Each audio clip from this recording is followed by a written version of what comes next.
Europe's industrial scene. Quite a transformation in 5 years. Think of it. Only a short time ago, a lot of our factories were just so many heaps of rubble and scrap iron. Now, many of them are busier than they've ever been, with more orders than they can handle. I think the war brought us Europeans to realize how dependent we are on our own industries.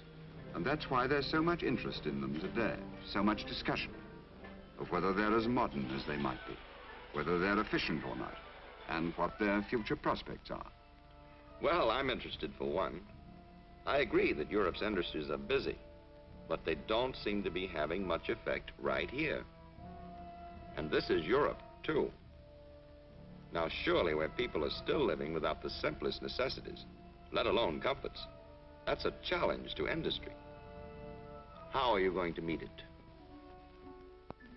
You see this anvil and the little workshop behind it. This is where one European set out in 1898 to answer your question. His name was Louis Renault.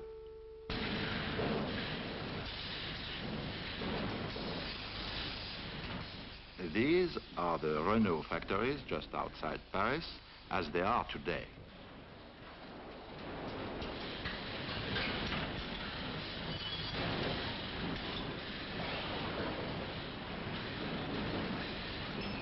You see, Louis Renault borrowed from your American methods. He remembered the famous saying of Henry Ford, keep material 3 feet from the floor and keep it moving.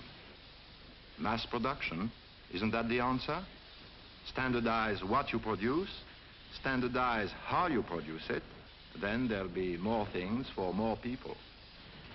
In the war, this plant was bombed 3 times over. Then there was Marshall Aid. And look now, 400 cars a day, 1 every 85 seconds. Mass production, that's what Europe needs. Sure, it's impressive, all right. But is mass production the whole answer?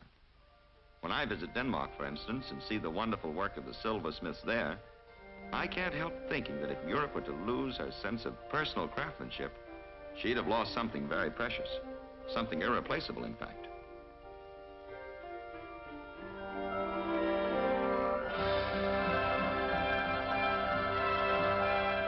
You have heard of our glassmakers of Venice?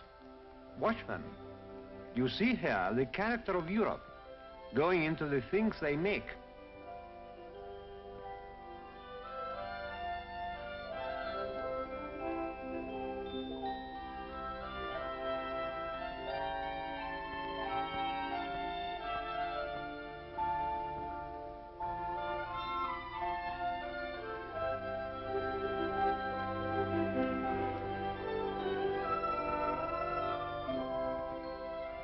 If this skill, this passion for fine workmanship, were lost in favor of mass production, you would certainly remove much beauty from the world.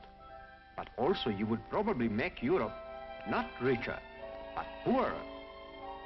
Abolish Europe's craftsmen, and you abolish an important source of foreign currency. Please tell me, how then do we earn our food? One moment. Look at this bottle factory in my country, Germany. Many people want German beer. It's good beer. To meet the demand, we must make nearly 1 million beer bottles a day. It is not a question of mass production or craftsmanship. There's need for bottles made by hand and for bottles made automatically, like this.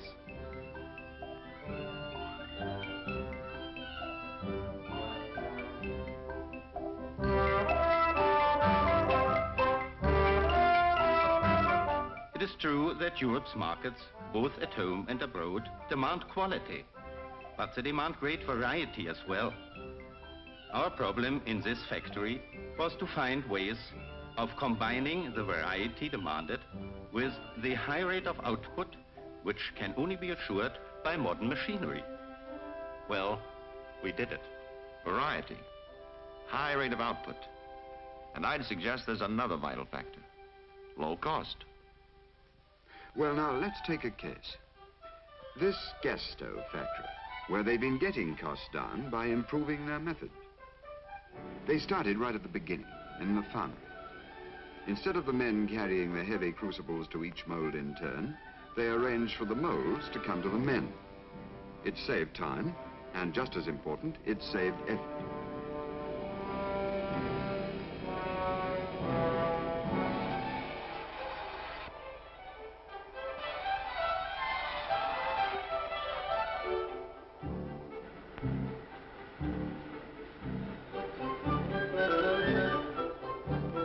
Then they began looking at every process in the factory from the same point of view.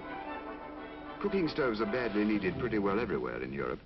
Was the time and energy of the workers really being used in the best way? A chap who was making angle irons pointed out that it was taking 5 operations to do the job, with a jig that was old when his father was born. There was a better way: welding.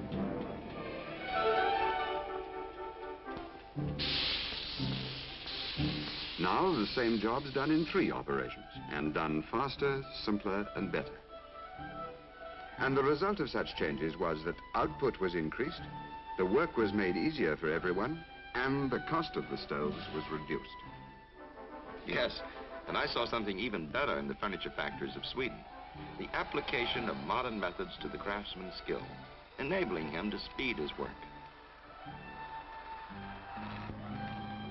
And the increased output being handled, too, by up-to-date methods. It seemed to me that they were getting the best of the old and the new.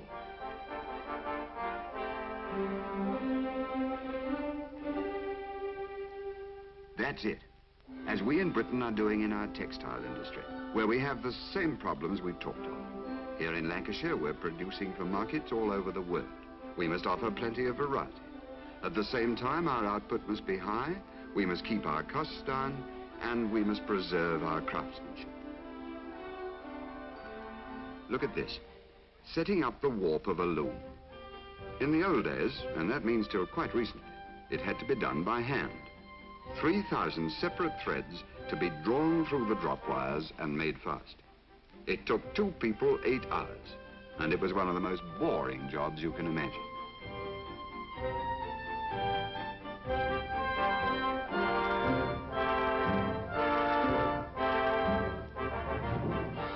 Now, the whole operation is done infinitely faster by one small machine. Nor has the introduction of these new machines reduced employment. In this factory, with increasing output, we need all the hands we can get. Some of them we're even glad to welcome from other European countries. From Italy. From France.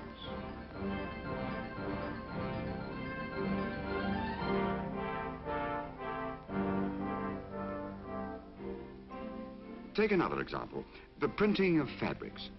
Remember the way they used to do it? Hand blocking. Mind you, I don't say it's completely out of date.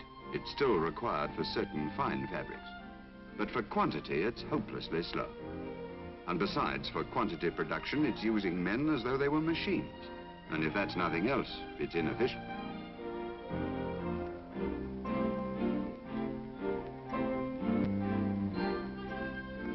Here's our answer. Engraving the designs direct onto the rollers of high-speed printing presses. The skilled craftsmen are still there. They'll always be needed. But their fine workmanship is being multiplied many times over by machinery.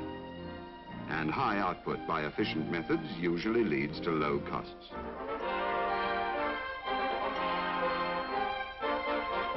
As we see it, the future of Europe's industries lies partly in mass production, but mostly in high production.